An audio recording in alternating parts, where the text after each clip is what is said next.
Assalamualaikum warahmatullahi wabarakatuh. Kami dari kelompok 3 akan mempresentasikan prinsip-prinsip ekonomi dalam syariah. Sebelumnya perkenalkan, nama saya Yusuf Hidayat NIM 299, yang kedua Alivia Salmativa NIM 298, yang ketiga Andara Widya Sukmara NIM 301, yang keempat Lulu Farida NIM 304. Dalam ilmu ekonomi, adanya aktivitas ekonomi karena adanya need dan want dalam diri manusia. Dalam Al-Quran disebut fitrah yang dihiaskan, yaitu hubu asyahwat. Dengan fitrah ini, manusia tidak bisa lepas dari harta benda yang harus dikembangkan menjadi bermanfaat. Namun, perlu dicatat bahwa syahwat manusia mengarah pada keburukan. Jadi, diperlukan cara pandang ekonomi dan bisnis yang preventif. Contohnya adalah istilah tijarah, yaitu dalam Al-Quran yang bermakna berdagang atau berniaga. Menurut Al-Gharib Al-Asfani, dalam Al-Mufradat fil Gharib Al-Quran, tijarah berarti pengelolaan harta benda untuk mencari keuntungan. Menurut Ibnu Arabi, seperti dikutip Al-Gharib, berarti seseorang yang mahir dan cakap yang mengetahui arah dan tujuan yang diupayakan dalam usahanya. Kuatnya dukungan Al-Quran mendorong peminat ekonomi Islam untuk lebih dekat dengan Al-Quran. Untuk memahami lebih lanjut tentang dasar-dasar ilmu ekonomi, maka kita harus menelusuri ayat-ayat Al-Quran yang berhubungan dengan ilmu ekonomi, yaitu ayat Al-Quran tentang sifat dasar manusia yang tidak dapat lepas dari harta benda lain-lain yang bersifat material. Dikutip dalam Quran surat Al-Imran ayat 14. A'udzu billahi minasyaitonir rajim. Bismillahirrahmanirrahim. Zayyana lin-nasi hubbus syahwat minan nisa'i wal banin wal qantiril muqtarah minaz zahabi wal fiddah wal khailil musawwamatil wa an'am wal hars. Dzalika mata'ul hayatid dunya wallahu indahu husnul ma'ab. Yang artinya, dijadikan indah pada manusia kecintaan kepada apa-apa yang diingini, yaitu wanita-wanita, anak-anak, harta yang banyak dari jenis emas, perak, kuda pilihan, binatang-binatang ternak, dan sawah ladang. Itulah kesenangan hidup di dunia, dan di sisi Allah tempat kembali yang baik, yaitu surga. Pada ayat ini dijelaskan bahwa dihiaskan pada manusia hubu syahwat. Hubu artinya rasa cinta yang mendalam, sedangkan asyahwat adalah kecenderungan hati yang sulit terbendung kepada sesuatu yang bersifat indrawi atau material. Namun, syahwat dalam diri manusia itu dicatat oleh Al-Quran pada dasarnya mengarah pada keburukan. Dikutip dalam Quran surat An-Naml ayat 55. A'udzu billahi minasyaitonir rajim. Bismillahirrahmanirrahim. A'innakum lata'tuna rijala syahwatan min dunin nisa bal antum qaumun tajhalun. Yang artinya, mengapa kamu mendatangi laki-laki untuk memenuhi syahwatmu, bukan mendatangi perempuan? Sungguh kamu adalah kaum yang tidak mengetahui akibat perbuatanmu. Dalam surat ini menjelaskan tentang kaum Nabi Lut yang melampiaskan hawa nafsunya kepada sesama jenisnya. Dalam Quran surat lain, yaitu Quran surat Maryam ayat 59. A'udzu billahi minasyaitonir rajim. Bismillahirrahmanirrahim. Fa khalafa min ba'dihim khalfun adaa'us salata wattaba'us syahwat fasawfa yalqawna ghayya.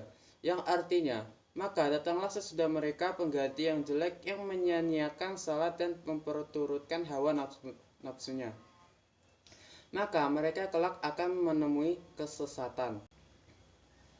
Dalam surat Maryam ayat 59 ini menggambarkan sesuatu generasi yang mengabaikan kewajiban salat dan mengikuti hawa nafsu. Atas dasar gambaran syahwat di atas perlu adanya suatu acara pandang ekonomi dan bisnis yang bervisi preventif. Selanjutnya adalah kehidupan harus dijalankan dengan kerja keras dan keimanan. Hubungan iman dan kerja bagaikan akar tumbuhan dan buahnya. Terdapat dalam Quran surat An-Najm ayat 39 yang isinya, dan bahwasanya seseorang manusia tiada yang akan memperoleh kecuali selain apa hasil yang diusahakannya sendiri. Dalam Quran surat lain yaitu Al-Furqan ayat 33 isinya adalah amal-amal yang tidak disertai iman tidak akan berarti di sisinya. Berdasarkan kedua ayat yang telah telah dijelaskan, maka ekonomi dilaksanakan setelah melaksanakan sholat. Dalam Quran surat Al-Jumu'ah ayat 9, yaitu A'udzubillahi minasyaitonirrajim. Bismillahirrahmanirrahim. Ya ayyuhalladzina amanu idza nudiya lis-shalat min yaumil jumu'ati fas'au ila dzikrillahi wa darul bait. Dzalikum khairul lakum in kuntum ta'lamun. Yang artinya, hai orang-orang yang beriman, apabila diseru untuk menunaikan salat Jumat, maka bersegeralah kamu kepada mengingat Allah dan tinggalkanlah jual beli. Yang demikian itu lebih baik bagimu jika kamu mengetahui. Terdapat poin-poin yang telah dijelaskan dalam Quran surat Al-Imran ayat 14. Yang pertama adalah minanisa wal banina, kecintaan laki-laki kepada wanita dan kecintaan wanita kepada laki-laki. Begitu juga kecintaan orang tua kepada anaknya wanita ataupun laki-laki. Yang kedua adalah konatir. Jamak dari gintor merupakan sejumlah harta benda yang menjadikan pemiliknya mendapat kesulitan hidup dan membelanjakannya guna meraih kenyamanan. Yang ketiga adalah adzab wal fiddah wa khayli musyawwamah wal an'am wal harz, yaitu emas, perak, kuda pilihan ataupun kendaraan, binatang ternak dan sawah ladang merupakan bagian atau sebagian dari jenis-jenis harta benda yang dicintai manusia. Penyebutan al-hurz menunjukkan bahwa untuk menghasilkan produksi dari sawah ladang harus dimulai dengan usaha yang ekstra. Semua yang dicintai manusia pada dasarnya kesenangan duniawi yang bersifat tidak kekal. Karena yang kekal secara hakiki adalah tempat kembali, yaitu kepada Allah Subhanahu wa taala. Selanjutnya adalah dalam Al-Qur'an mengajarkan agar kita tidak cemburu terhadap kelebihan yang diberikan Allah kepada orang lain. Kelebihan dan kecukupan harta benda yang kita miliki saat bergantung dengan nilai dan kualitas pekerjaan yang kita lakukan. Persoalan ekonomi dan keuangan pada dasarnya sama tuanya dengan keberadaan manusia. Bukti-bukti konkret yang awal dapat diketahui dari masa Yunani kuno. Istilah ekonomi berasal dari bahasa Yunani yaitu oikos dan nomos yang berarti pengaturan atau pengelolaan rumah tangga. Masa Yunani kuno sudah ada teori dan pemikiran tentang uang, jasa tenaga kerja dari perbudakan dan perdagangan. Konsep-konsep ekonomi zaman dahulu ditemukan dalam ajaran agama, kaidah-kaidah hukum, atau aturan-aturan moral. Berkaca pada ajaran-ajaran agama, terutama dari kisah-usul Quran, yaitu kisah para nabi dalam Al-Quran, banyak ditemukan nilai perekonomian dalam kandungannya. Misalnya pada kisah Nabi Yusuf dan Nabi Shu'aib terlihat jelas ada suatu konsep ekonomi mengenai mengelola pembendaraan negara. Nabi Yusuf hidup kira-kira pada tahun 1500 sebelum Masehi, didasarkan pada data Nabi Musa ketika memasuki Palestina pada tahun 1028 sampai 933 sebelum Masehi. Pengungkapan fakta ini untuk membuktikan bahwa ajaran agama Islam mempunyai ketegasan dan kesadaran mengenai permasalahan ekonomi. Gagasan tentang ekonomi yang dikembangkan oleh Plato yaitu tentang keadilan dalam sebuah negara ideal. Kemajuan tergantung pada pembagian kerja yang timbul secara alamiah dalam masyarakat. Menurut Plato ada 3 jenis pekerjaan, yaitu pekerjaan sebagai pengatur atau penguasa, tentara, dan pekerjaan para pekerja. Aristoteles merupakan murid Plato, memiliki pemikiran ekonomi yang lebih maju lagi. Aristoteles merupakan yang pertama kali meletakkan dasar tentang teori nilai dan teori harga. Kontribusi dari Aristoteles yaitu tentang pertukaran barang dan kegunaan uang. Pendapat-pendapat Aristoteles menjadi dasar analisis ilmu modern. Konsep mengenai ekonomi didasarkan pada pengelolaan rumah tangga yang baik. pemikir Yunani kuno yang lain ada Xenophon pada tahun 440 sampai 355. Dalam salah satu karyanya diuraikan bahwa negara Athena mempunyai beberapa kelebihan yang dapat dimanfaatkan untuk meningkatkan pendapatan negara. Athena merupakan pusat perdagangan yang memiliki tanah subur dan mengandung deposit emas dan perak. Dalam konteks pemikiran ekonomi, kaum skolastik masyarakat petani beralih ke proses industrialisasi di Eropa karena kuatnya hubungan antara ekonomi dengan masalah etis serta besarnya perhatian pada masalah keadilan. Pemikiran ekonomi Aquinas yang terkenal adalah kutukannya atas bunga yang dianggap sebagai riba dan orang yang memperanakkan uang disebut pendosa. Dalam karyanya Summa Theologica menjelaskan bahwa memungut bunga dari uang yang dipinjamkan adalah tidak adil, sebab sama artinya dengan menjual sesuatu yang tidak sah. Mazhab merkantilisme ada yang menyebutnya sebagai mazhab ekonomi karena terdapat tokoh-tokohnya. Setelah mazhab fisiokratis, muncul mazhab era klasik yang sangat terkenal dan tokohnya adalah Adam Smith, David Ricardo, Thomas Robert Malthus. Mazhab ini memiliki pandangan bahwa menempatkan teori harga pada pusat analisis ekonomi. Menurut Keynes berasumsi bahwa penentuan harga secara otomatis menyebabkan timbulnya full employment aparat produksi. Pokok pemikiran mazhab ini adalah alat terpenting dalam ekonomi, yaitu penyesuaian antara permintaan dan penawaran. Dalam pandangan klasik, pasar berbentuk persaingan bebas atau free competition. Sifat produksi hanya bersifat material semata.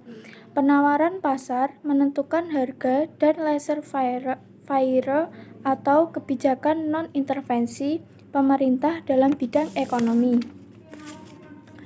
Banyak negara berkembang seperti Indonesia menggunakan prinsip era neoklasik, tapi pada zaman sekarang banyak mendapat sorotan dan kritikan, terutama tokoh pengembangan ekonomi rakyat yaitu Sri Edi Swasono, Raharjo Mabiarto, A.R.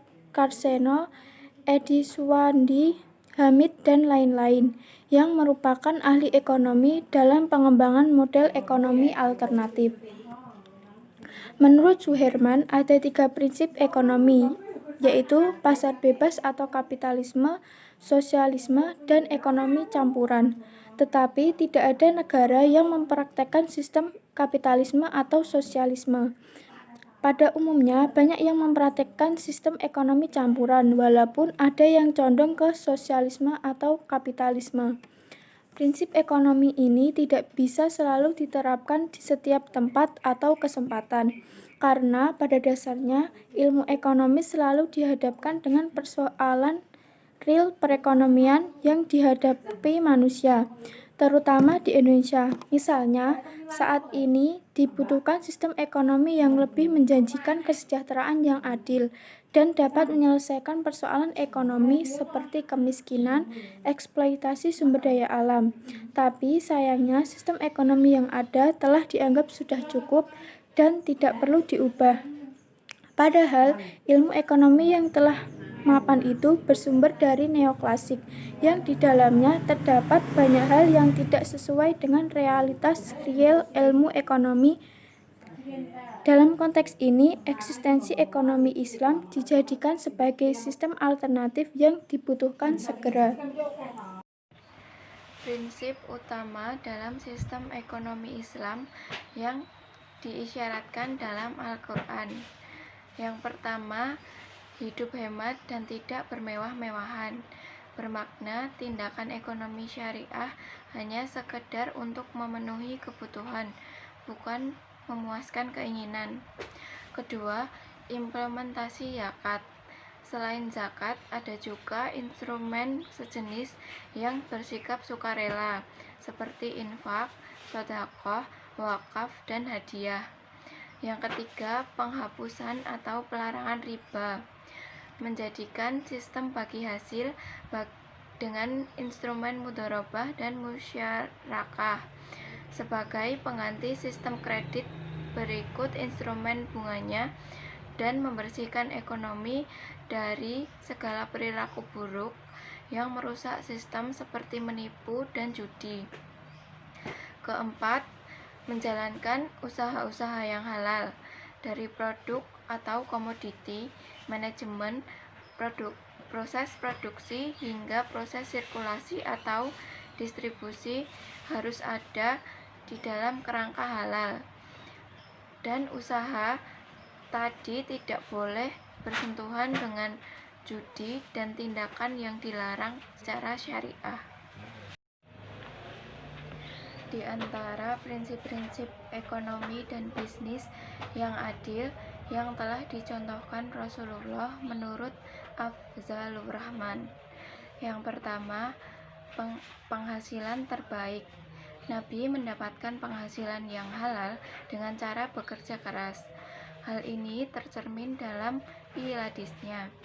Tidak seorang pun pernah memakan makanan yang lebih baik daripada memakan apa yang ia makan dari hasil kerja dengan tangannya sendiri. Nabi Daud biasa makan dari hasil kerja tangannya. HR Bukhari.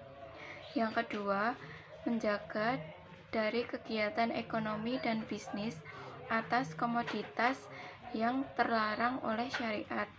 Nabi melarang beberapa jenis perdagangan, baik karena hakikat perdagangannya yang terlarang maupun terdapat unsur-unsur yang diharamkan di dalamnya. Nabi dalam hadis-hadis beliau dengan tegas melarang perdagangan barang yang haram.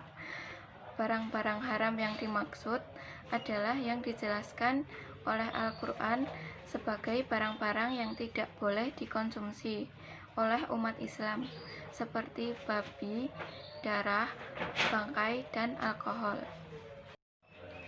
Ketiga, bersikap baik dalam hubungan ekonomi dan bisnis. Nabi sangat sopan dan baik hati dalam melakukan transaksi bisnis. Nabi selalu menasihati pada sahabatnya untuk bersikap tidak diskriminatif kapan saja dan dengan siapa saja ketika melakukan transaksi. Dalam hadis Jabir diriwayatkan bahwa Rasulullah bersabda, rahmat Allah kepada orang yang berbaik hati ketika ia menjual dan membeli dan ketika ia membuat keputusan. HR Bukhari.